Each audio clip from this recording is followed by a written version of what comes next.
for having us all here talking about biological complex systems and modeling of biological complex systems. So we start with the next session with Dr. Chetan Gadgil. Without much ado, I would rather get started off by saying that Chetan, I know him for a while, and I know about his work which he does in mathematical modeling of biological systems. So Chetan, would you please get started? You have 30 minutes. Thanks, and let me start by thanking Arijit for inviting me and his team of students and him for this wonderful hospitality. So I'm going to talk about modeling in a wide variety of contexts, and this is what roughly I'll talk about. I'll try to give you my view on the state of theory and modeling in biology, and then some specific examples. Okay, so I'm going to give you basically a economic justification for what I think or why I think modeling is at the state at which it is at. And to do that, I will contrast it with projects in other disciplines. So I'm going to start with my discipline, which is chemical engineering. So a typical large project is a refinery in chemical engineering, okay? And this is the Reliance refinery, but you can take any refinery. It is a city in itself. So building a refinery is more or less like building a city. There is huge amounts, so this is million metric tons per annum. So the amounts involved are huge, both in terms of money, in terms of mass, in terms of energy. But many or most or all of them are quantified. They are quantified by chemical reaction rates, they are quantified by heats of reaction, they are quantified by pumping requirements and so on. So it is of the order of single digit billion of dollars. The time frame is about 5 years, from starting to build to a working refinery. But it is I wouldn't say a routine thing, but there is almost guaranteed success in the sense that if you come up with the money, the design is not the limiting factor, right? It is, then it executes and it may or may not generate a profit, but that's another story. Okay, another kind of large project in the, let's say, physical sciences or literally rocket science is something that was in the news recently, right? So this aircraft or spacecraft intercepted a comet, Bennu, a small comet, traveling, of course, at a very large velocity, made a soft landing on that comet, extracted a sample, flew away, and returned to Earth at a defined date. Right? So it was very precise, deterministically calculated maneuvers that have been successfully executed. The cost is in the same ballpark as the chemical engineering project. Right? Of course, there is also a reasonably high probability of success of such ventures as well, although maybe not as high as a refinery project. In contrast, a large project in biology is a drug development project, right? And this has the same kind of time scales that we are talking about. There's the same kind of funding that we are talking about. So this is development of a drug after the target is identified, after the molecule is identified. Okay, it is, we're not even talking about the science that goes behind that process. It's just pure development. But the success rate is abysmal. Okay, so it is, you can imagine if even the chairman of ISRO goes and says that, well, give me about $1 billion, but there's about 1 in 20 chance that I will actually end up with a successful mission. That is not going to work, and it is also correct. So there is this dramatic difference between biology and the ability, our ability to execute large, ambitious programs in biology and our ability to execute large, ambitious programs in other fields. And my explanation for that is theory. okay, that there is no theory, quantitative, generalizable in biology yet. For instance, we use principles of thermodynamics, kinetics. In physical sciences, of course, there's electricity, magnetism. They all have laws, quantitative laws that relate, that enable design. But we do not have such, we are not at that stage in biology yet. Right? We are at the stage where even this year, right, papers in very good journals have expressions like, in our hands, we get this result. Okay? Which means that the reproducibility is not very high. And this is not to fault the people doing the experiments. This is the state of the field. Okay? There is so much unknown that it leads to, in our hands, level of results.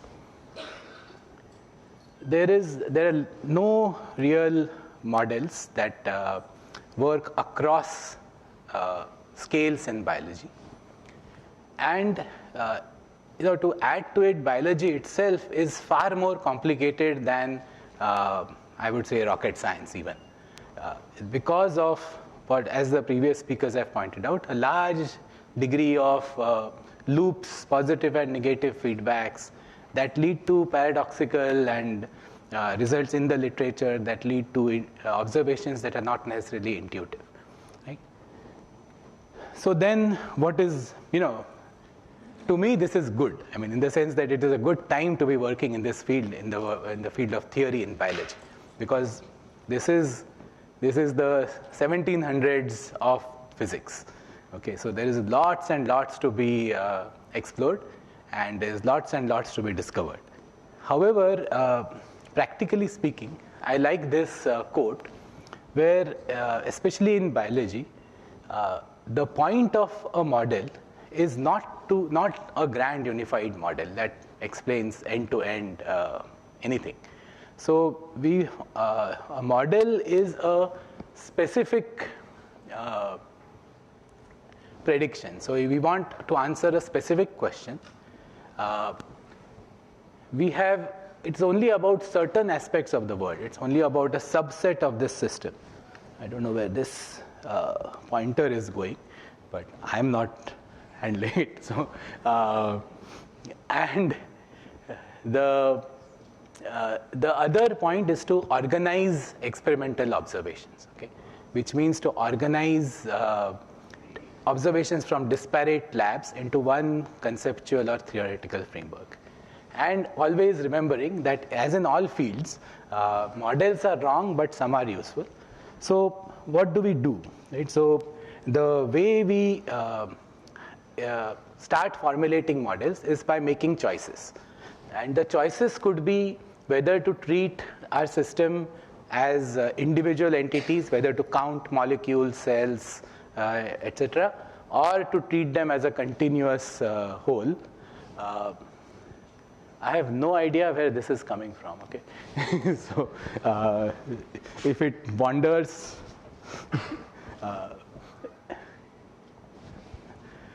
there's something stochastic about it. But anyway, so we have a choice between whether it should be deterministic or continuous, or discrete or continuous. We have a choice between the system, we should treat it as deterministic or have an element of probability in it. And we have a choice of whether we want to treat cells, for example, as a homogeneous test tube, or we want to treat individual entities within cells, we want to account for diffusion within a cell.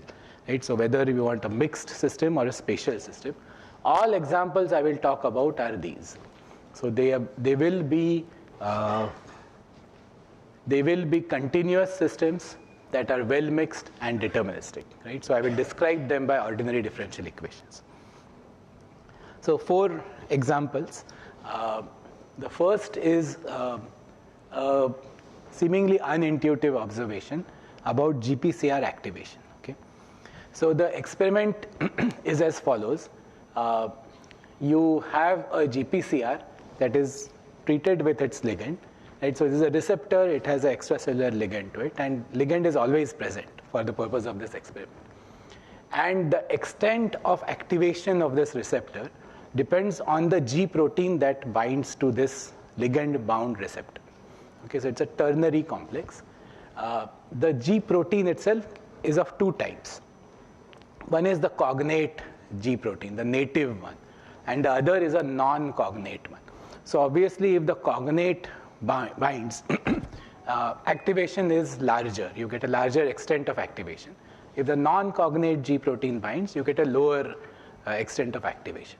However, the interesting observation was that if you pre-treat this G protein with the non-cognate and then add the cognate, you get a higher expression than if you just have the cognate.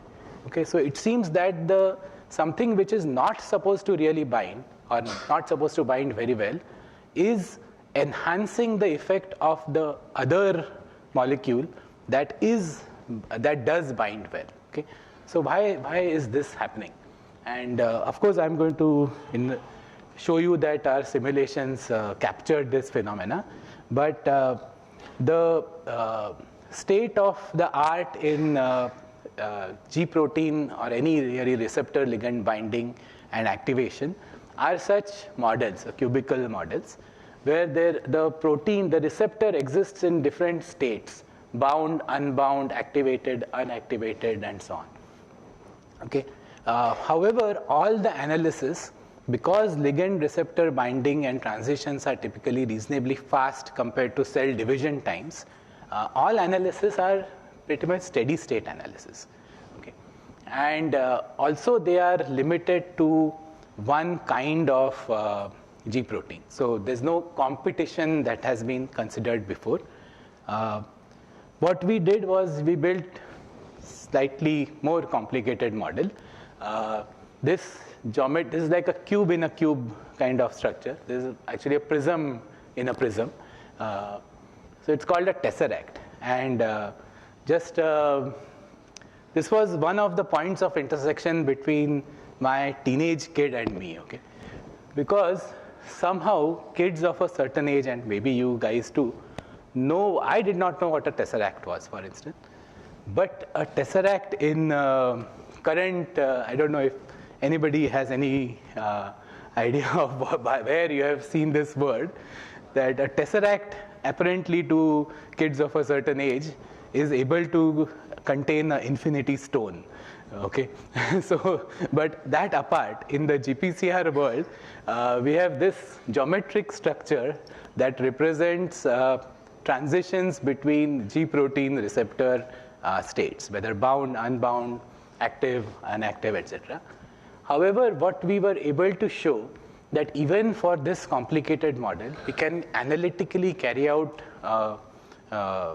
basically pen paper calculations and show that such kind of priming that is seen is not possible. It is not possible independent of the concentrations or the binding affinities or any parameter. So it is independent of any parameter. Yeah, such things are just not possible at steady state. We then went on to show that this is actually a transient effect, which was something new in this field. Okay, and that is where I'm going to stop this story, interesting as it is, and move on to the next story, and hopefully allow time at the end for discussions. Okay, so the next so this was in the test tube, really. Right? So next we move to cells in test tubes, right? Which is this system of mammalian cells which take up nutrients, and the collaborator I'm working with is interested in using them to make proteins of therapeutic interest, such as monoclonal antibodies. Now, this productivity of the product that these cells produce is influenced by the composition not only of the carbon source, but also of the amino acids in the medium. So it is of interest to know that if I change the concentration of amino acid, what will happen to the cells, or at least how much will go inside the cell, right? And this simple looking analysis is complicated by the fact that it is a very combinatorially complex system. So there are obviously different amino acids that we are aware of, but there are also multiple transporters that carry these amino acids from outside to inside, and in many cases also from inside to outside. These transporters themselves are broadly of three types: uniporters, which are unidirectional; symporters, which require a co-substrate to be transported; and antiporters, which transport one substrate in one direction and another in the other direction. Now, there are different numbers of uniporters, symporters, antiporters. All of the amino acids, to some extent or the other, interact or are able to be transported by all of these transporters. So, therefore, it is difficult to intuitively think of what would be the effect of changing one or multiple amino acids or transporter levels. So what we did was went ahead and build a model specific to CHO based on expression data of all these transporters and the amino acids with known binding affinities and transport rates. Okay. So this was a model. We did some simplification to get an analytical expression for the flux of any particular amino acid at given constant amino acid external concentrations. Okay, that was a simplification. However, as you can imagine, this is able to actually dissect the contributions of different transporters and competing amino acids. So the proof of the pudding is comparing the model predictions to data that the model has not seen, which means data that has not been used in construction of the model or deciding what the parameters of the model are, and it does an okay job, given that it is a completely different system, different lab, different everything that is where this data comes from, right? So again, it is not an exhaustive model. Clearly, amino acids do get metabolized. Clearly, there is regulation of transporter levels and so on, which we have completely ignored. But the question is it useful? So for this limited purpose of trying to dissect contribution of transporters, trying to understand the effect of interactions between amino acids, it is useful. So moving to the third example that I have, this is from such cells to growth in reactors, and in particular fermentation for the production of these human milk oligosaccharides that are substitutes for, they are used in infant baby formula, and there's a big market for them. But we will not get into that. So one particular such oligosaccharide is this 2-fucosyl lactose. And you can think of it as lactose and fucose, two monomers, let us say. They are brought together by an enzymatic process that goes on within the cell to form this 2FL, right? So you need some source of lactose and some source of fucose. Now, of course, the beauty of metabolism is that, and of course you need some enzyme, right? So you need a lot of cells will make a lot of product. So you need to supply these two precursors, and you need something that will make the cells grow. Right? And the good thing about metabolism is that if you just give glycerol, ideally some amount of fucose and some amount of lactose will form inside the cell. But it will not be enough to generate the kind of product that you want. So ideally what you want to do is externally supply these precursors. Supply also something, a cheap substrate that will make the cells grow, and hope that this whole system results in the formation of product. Now, of course, this fucose will also go and do help in growth. So you want to block off these pathways that make the precursors do things other than contribute to product. So there's a lot of strain engineering that is done. And these are all the various strains that have been generated. I don't expect you to know any of them. We have analyzed 3 of these strains and basically built a single model that captures that whole metabolism that goes on inside the cell, together with growth kinetics and product formation kinetics that is non-standard. So one substrate leading to one product is a standard monod kinetics and other models.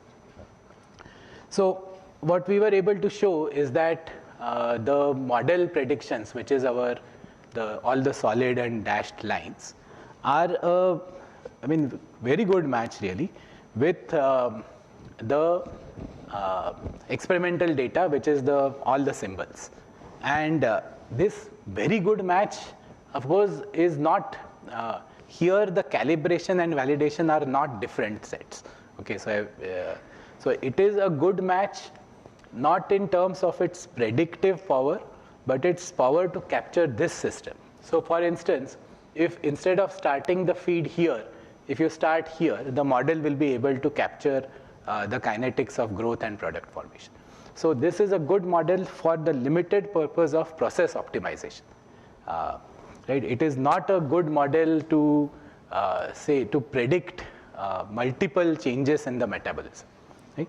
So again, this again goes on, right? So there are 3 different kinds of mutants, so 3 different growth curves, etc., all of which can be captured. It is also captured, this whole model structure can also be used for other oligosaccharides. And so this is another oligosaccharide, and I won't really bother you with the details of that. Okay, so in the last part, I will move on to a very different system, which is tuberculosis. And tuberculosis is a very not just complicated but also complex system. And I'm sure Dheeraj will talk a lot about it, so I will skip this whole slide, okay, in the interest of time. There is great complexity in both the kinds of bugs, where they are located, which drug does what, etc. Okay, but what I will focus on is not pulmonary tuberculosis, which is that of the lungs, but extrapulmonary tuberculosis, which is a large fraction of all TB cases. Of course, in India, that number is huge. I mean, these are COVID level numbers, and it is not very well investigated. So this is what we overall want to do, is to have a combined model that looks at how the bacteria grows, mutates, resistors, persisters, etc., in the presence of an antibiotic, and including the effect of immune system components. So to this end, what I will present now is just a model which is new in the sense that it includes compartments that are associated with extrapulmonary TB that were not present in the literature. Okay? Now this kind of model is called a physiology-based pharmacokinetic model, where the whole body is thought of as vessels, or reactors or compartments. Each compartment is well mixed, and into each compartment flows blood in and out. Drug flows with the blood, partitions into the compartments, and the remaining flows out. Right? So it is like saying that I have a system of tanks with a tracer added to it, which is the drug, and what is the concentration of that ink in each tank. Right? So this is the physical system. There are a lot of parameterization that is available. So equations are not very difficult to frame. And we follow the same process of we estimate parameters. The parameters that we don't know, we use experimental data to estimate. Then we test the model to see whether it works with data that has not been used in the calibration.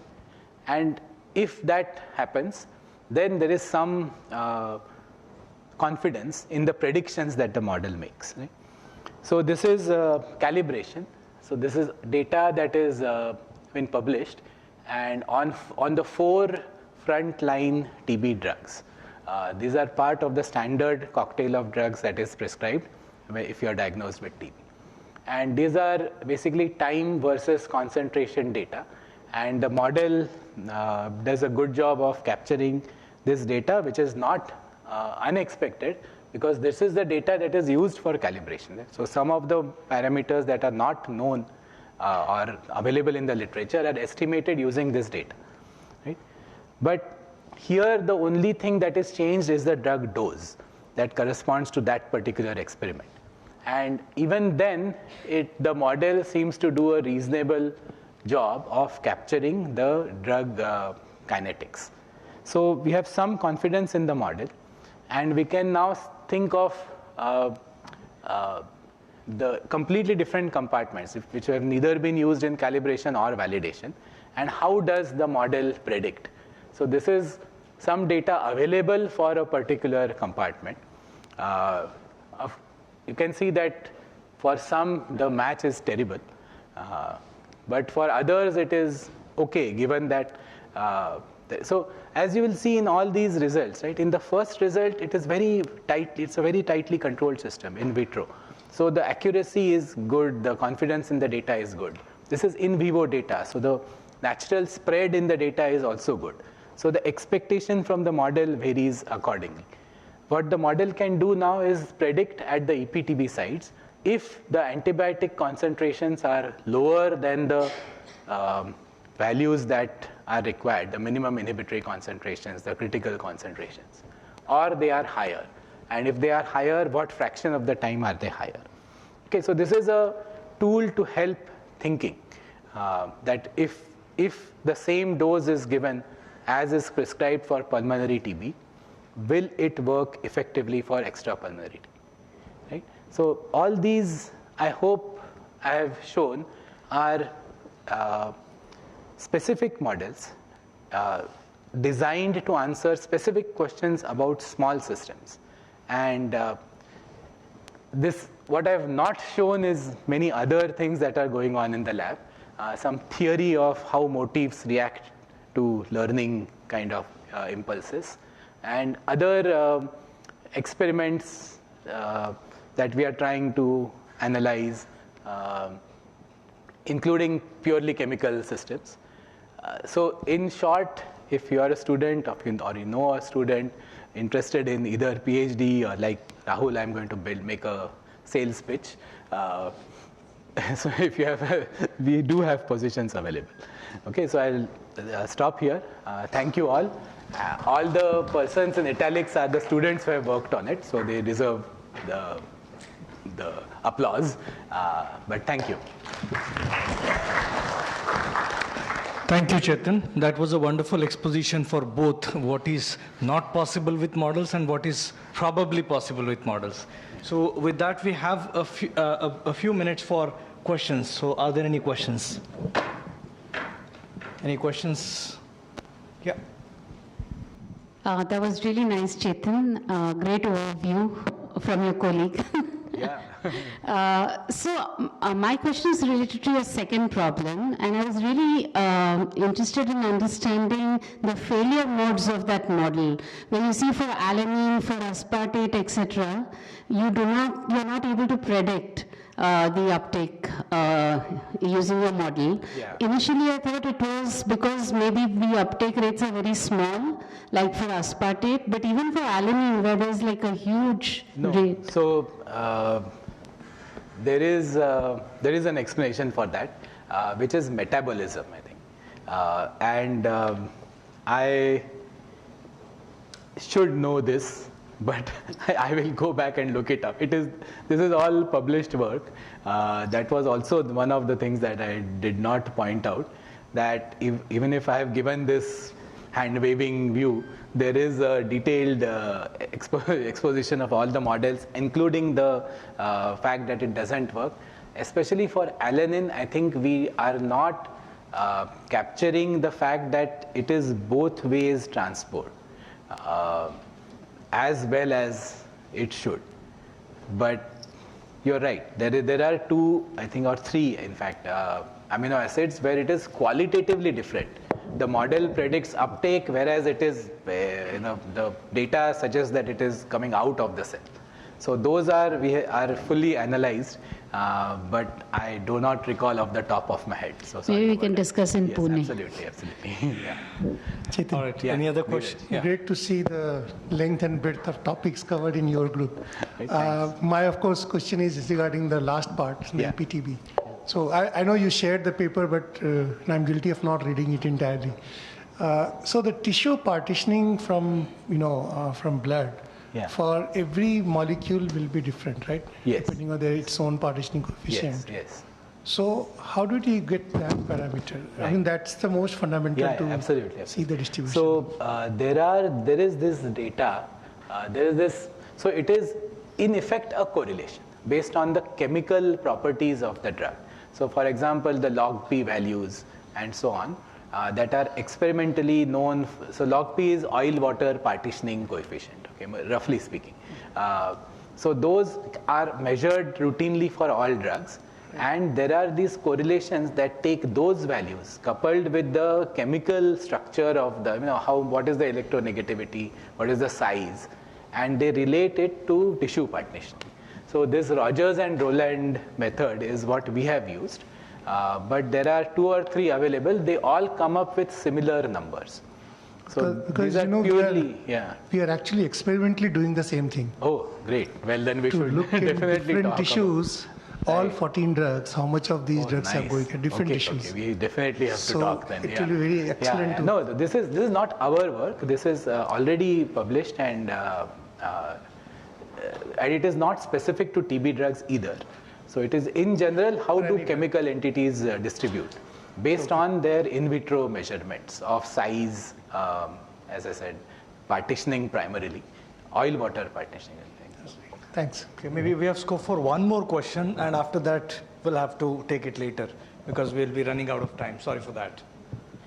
You can take it up later if that is all right. Yeah. Sir, I have a question regarding the problem number 1, in which the non-specific protein binds to the ligand, which increases the binding affinity of the cognate protein molecule. So is it necessary every time that this interaction has to be increased? So there might be benefit without increasing the interaction also. Right. So it is not, and it is a time dependent thing. So as I said, if you go all the way to equilibrium, it will not affect it actually, because it is then just a thermodynamic. In fact, it will reduce it because there's a finite amount of G protein available. And now there are 2 things competing for it. Maybe one has very low affinity, but it is still has to go down. It cannot go up, right? So at very large times, it is clearly the opposite effect. With time, we have shown how the effect, the combination of binding, relative binding efficacy and concentration and time.